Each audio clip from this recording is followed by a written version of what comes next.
Hey, what's going on out there in the Against the Grain movement? How you guys doing? Welcome on this Wealth Wednesday. Want to know how you guys are feeling? Are you in great health and great spirits? Dominating everything that you touch? Are you making moves in spite of what's going on that are going to catapult you to another level, you and your family? Just want to check in and see how you guys are doing. Today is Wealth Wednesday, so I'm going to propose some questions to you guys, and it's going to take viewer participation. So I would be remiss if I didn't thank all of you guys. Those that are new to the channel, those that have been here before, thank you equally. We couldn't do what we're doing without your participation. So we thank you. Continue to like, comment, share, subscribe, hit the notifications bell so that you're aware of when we put out new content. So here's the question that I'm going to pose on tonight, guys. And this is not going to be a long video. It's Wealth Wednesday. Here's the question that I have for you guys. Number one, what was the best purchase that you've ever made that added value to your life? And then on the flip side, what was the worst purchase that you've ever made that took value away from your life? You wish I never would have purchased that.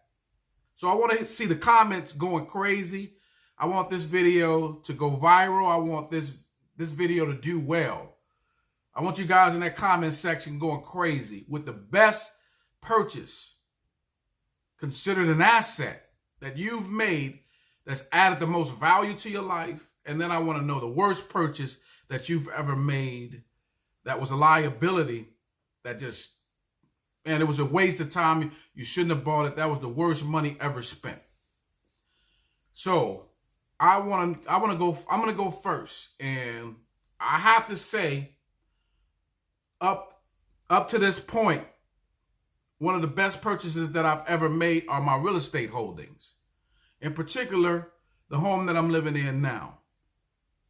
Now, I didn't know it at the time, but this was the first time that I've ever bought something brand new construction.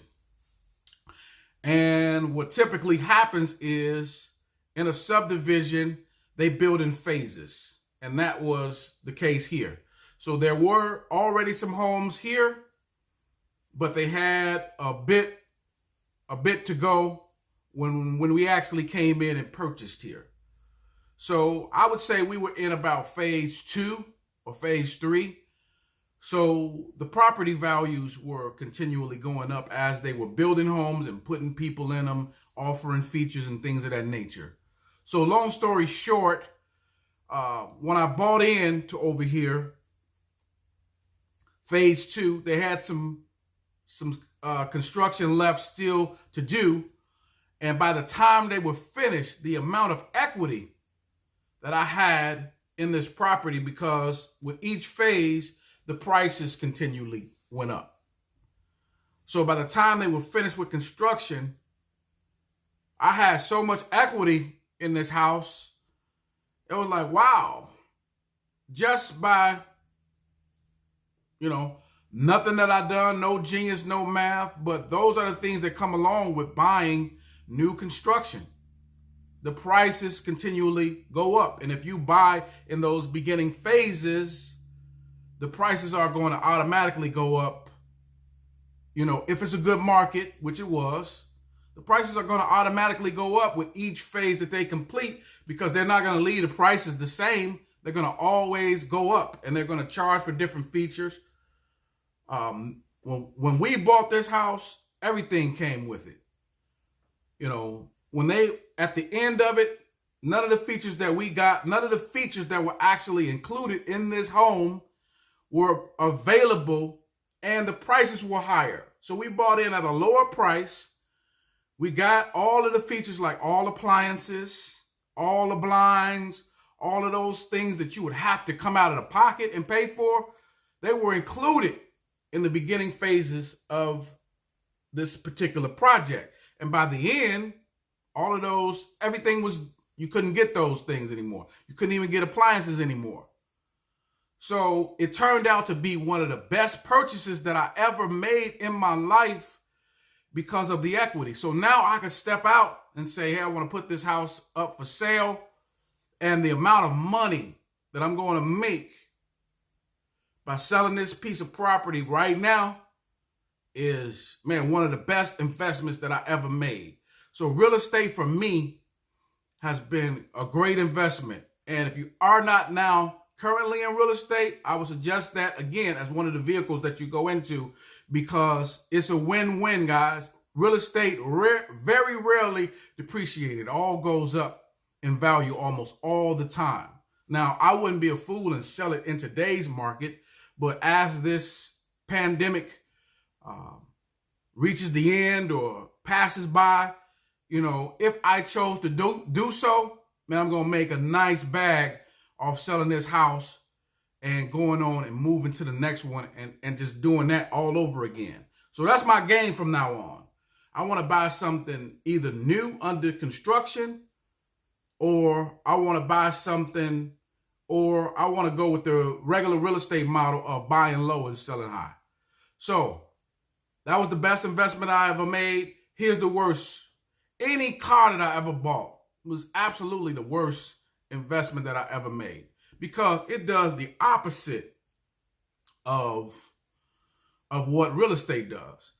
Of any vehicle that you get, guys, is going to depreciate as soon as you drive it off the lot. So over the years, I've just learned to, you know, me and cars and having the flashiest whip on the block. You know, I've done that as a young man, and I didn't realize the amount of money that I was just throwing away into these vehicles, because at the end, look, I've taken the car and I've paid it off I've taken it and paid a loan for 5-6 years, paid it all the way off. And by the end of the loan, I had a vehicle that was now paid for, which is a good thing, but it's not worth anything. You're sitting on an asset that's not worth anything. 5 years later, it's worth $1,000, $1,500.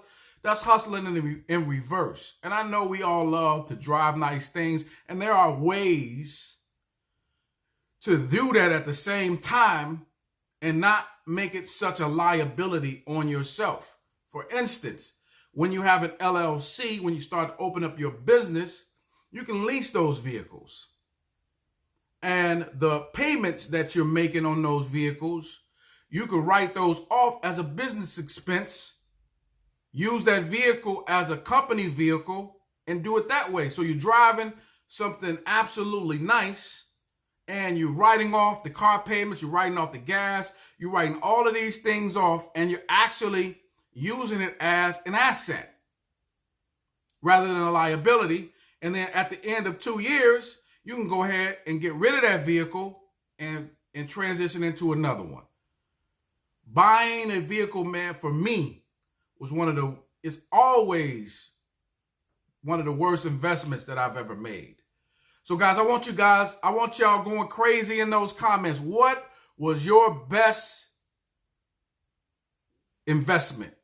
What was the best investment that is still paying dividends for you now? And what was the worst investment that you've ever made that you're still regretting to this day? So give me those answers, and then we'll do next week. We're going to do, what are you currently doing? Next Wednesday, we're going to do, what are you currently doing? What are you currently investing in that you feel are going to bring you great dividends? As what are you wasting your money on now? So hopefully this is fun for you guys. Hopefully you share this, and hopefully this can start some conversations. You can get your notes ready for next week. But I want to know, what was your best and worst investments? Put your comments down below. So thanks so much for tuning in. I know that you could have been anywhere in this world on today, but you chose to take a couple of minutes to tune in here to get some great value. And I'm saying this on top of, I made this video today because the stimulus package, the stimulus money started to come out today. And I want you guys to have your antennas and your eyes open on things that you can invest in. You can invest in with that money to kind of bring dividends back. I have a vehicle that you can put that money in that I'm going to talk about with the Meyer Roth Group. That we have a program, and I want you guys to stay tuned because we're going to be putting out information as it becomes available to where you could dump some money in and you can have great returns on your investment, and you can take it as far as you want to go. So I want to put that disclaimer in there. That's all I'm going to say about it right now. I'll have more information for you guys as it becomes available, but I wanted to put that on your brain today on this evening, guys. So thanks again so much for tuning in. It's your boy Top Dog. I'm out.